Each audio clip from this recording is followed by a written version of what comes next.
अच्छा, मशीन से चुनाव कराने वाले हाथ उठाओ। पसंद ही नहीं मशीन, डर लगे तो उसके लिए एक ही तरीका है। उसका तरीका ये है कि 400 उम्मीदवार खड़े हो राजगढ़ लोकसभा सीट पर, तो बैलेट पेपर आ जाएगा। आप देख रहे हैं HBN न्यूज, आपको रखें हर पल सच से अवगत।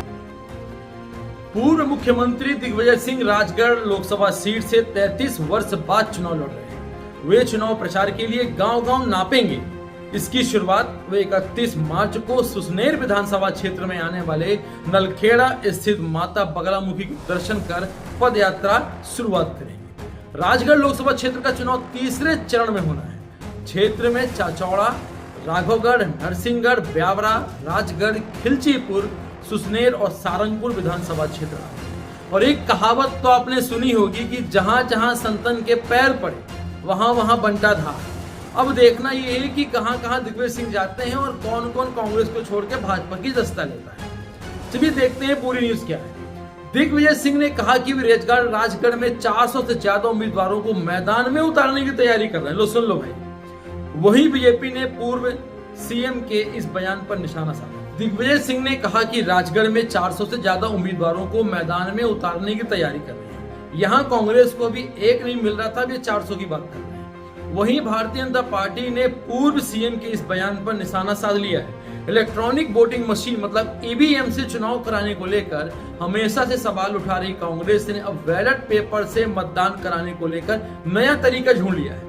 मध्य प्रदेश के पूर्व मुख्यमंत्री दिग्विजय सिंह ने एक सभा के दौरान कहा कि अगर किसी भी लोकसभा सीट के लिए 400 से ज्यादा उम्मीदवार मैदान में उतरते हैं तब निर्वाचन आयोग को बैलेट पेपर से ही मतदान करवाना। आप सबसे मेरी एक बात में और कहना है, यहाँ जितने लोग बैठे हैं वो बैलेट पेपर से चुनाव कराना चाहते हैं कि मशीन से चुनाव कराना चाहते हैं?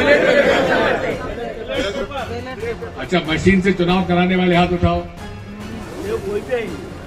पसंद ही नहीं मशीन, डर लगे तो उसके लिए एक ही तरीका है। उसका तरीका ये है कि 400 उम्मीदवार खड़े हो राजगढ़ लोकसभा सीट पर, तो बैलेट पेपर आ जाएगा। 400 कर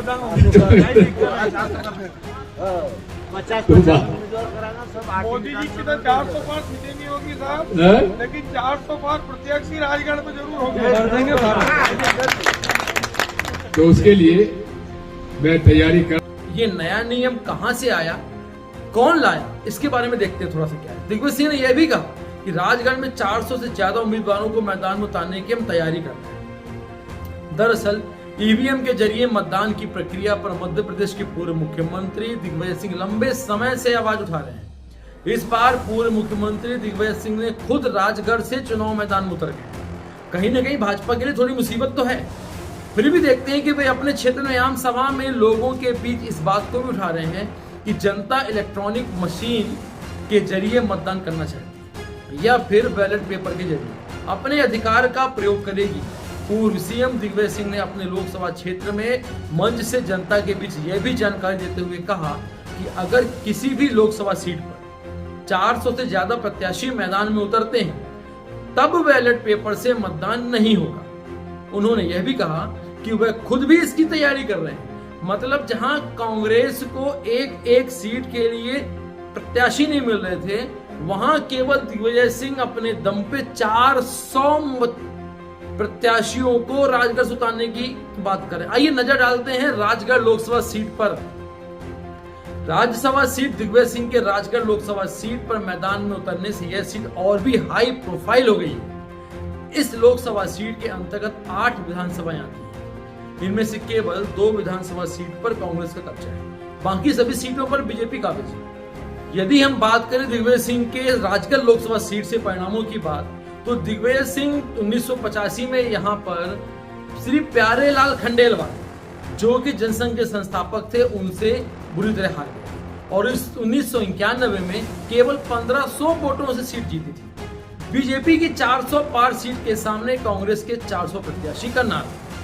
राजगढ़ लोकसभा सीट के कांग्रेस प्रत्याशी दिग्विजय सिंह का एक वीडियो सोशल मीडिया पर तेजी से वायरल हो रहा है। इस वीडियो में 400 से ज्यादा प्रत्याशियों के चुनाव प्रक्रिया में शामिल होने पर बैलेट पेपर से मतदान की बात बता रहे हैं। इस पर कांग्रेस के कार्यकर्ताओं ने उनके भाषण को बीच में यह नारा दिया कि बीजेपी भले ही 400 पार नहीं हो पाए, लेकिन राजगढ़ लोकसभा सीट पर प्रत्याशियों की संख्या 400 पार हो जाएगी। आइए देखते हैं क्या कहते हैं भारतीय जनता पार्टी और कांग्रेस के नेता। उज्जैन लोकसभा सीट के कांग्रेस प्रत्याशी महेश परमार के मुताबिक कांग्रेस ही नहीं बल्कि मध्य प्रदेश और देश के आम लोग भी बैलेट पेपर से मतदान की बात उठा रहे हैं। अगर पूर्व मुख्यमंत्री दिग्विजय सिंह ने सवाल खड़े किए हैं तो यह कोई नई बात नहीं है। विधानसभा 2023 के बैलेट पेपर और इलेक्ट्रॉनिक वोटिंग मशीन के परिणाम सबके सामने। मतलब यदि भारतीय जनता पार्टी जीत रही है तो वहां गलती आपकी इलेक्ट्रॉनिक वोटिंग मशीन की है। वहां पे जनता का रुख नहीं देखा जाता है कि जनता का रुख कितनी तेजी से मोदी सरकार को पुनः लाने में लगा हुआ है। वहीं भारतीय जनता पार्टी के प्रत्याशी अनिल फिरोजिया के मुताबिक कांग्रेस इस बार 29 सीट पर पराजित होने वाली है, इसलिए ध्यान भटकाने के लिए नए नए बयान सामने आ रहे हैं। विधानसभा चुनाव 2023 में कांग्रेस प्रत्याशी दिग्विजय सिंह के बेटे जयवंत सिंह भी यहां से जीतेंगे। क्या इस जीत पर भी पूर्व मुख्यमंत्री को विश्वास नहीं है? भला विश्वास हो भी कैसे?